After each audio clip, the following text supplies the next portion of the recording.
Viva San Jose! Happy Fiesta to all, especially to our parishioners in San Jose Oliay.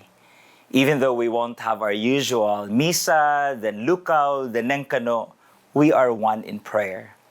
In today's Gospel for the Feast of St. Joseph, Matthew describes Joseph as a righteous man, a just man. In biblical language, the term righteous or just has a particular meaning.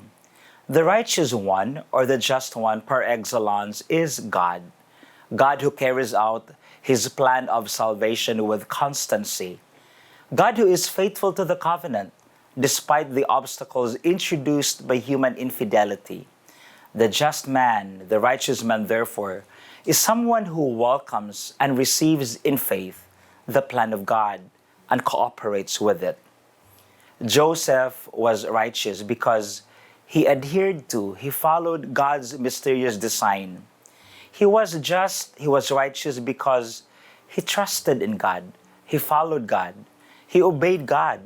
Even though God's plan was somewhat obscure to him in the beginning, it was incomprehensible. Being just or righteous, Joseph also decided to give up Mary, but without making any scandal. He thus accepted to make the sacrifice in silence. This is certainly a mark of a great spirit. But what makes it even more admirable is Joseph's openness to the Word of God. My dear friends, often when we have to make a sacrifice, we suddenly become stiff. Our minds become rigid and unyielding. Our hearts become closed. We sort of harden ourselves. We don't want to hear anything anymore because down deep, we don't really want to make the sacrifice. Often it is really like that. We do make the sacrifice, yes, but we also become stiff, closed, and focused on ourselves because in truth, we probably don't want to make any sacrifice. Saint Joseph, on the other hand, was ready to make a sacrifice, but at the same time, he was also open to God. He was not closed and focused on himself. And so when the angel of the Lord came, he found an open spirit. The angel found someone to whom he could reveal God's great promises. Thus the angel was able to give Joseph the greatest joy of his life. During this time that we and the rest of the world are dealing with COVID-19, we are anxious and troubled. We experience inconveniences and difficulties. We also find it hard sometimes to understand God's will, what God's will is for us under these circumstances.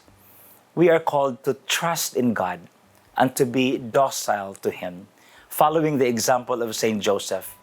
If we become a little more like San Jose, when we realize that God is calling us to deeper faith in Him, to more intense prayer, to charity and solidarity with others, particularly those in need. Let us ask the Lord for the grace to be strong when we face the trials of life, and at the same time, during these difficult moments, to be open to God's will, to be open to His designs, which are always much more beautiful than what we think.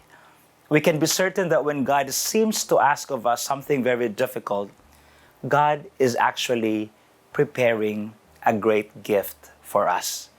Si Diyos maasi, dyan, Viva San Jose. Viva San Jose. God bless you.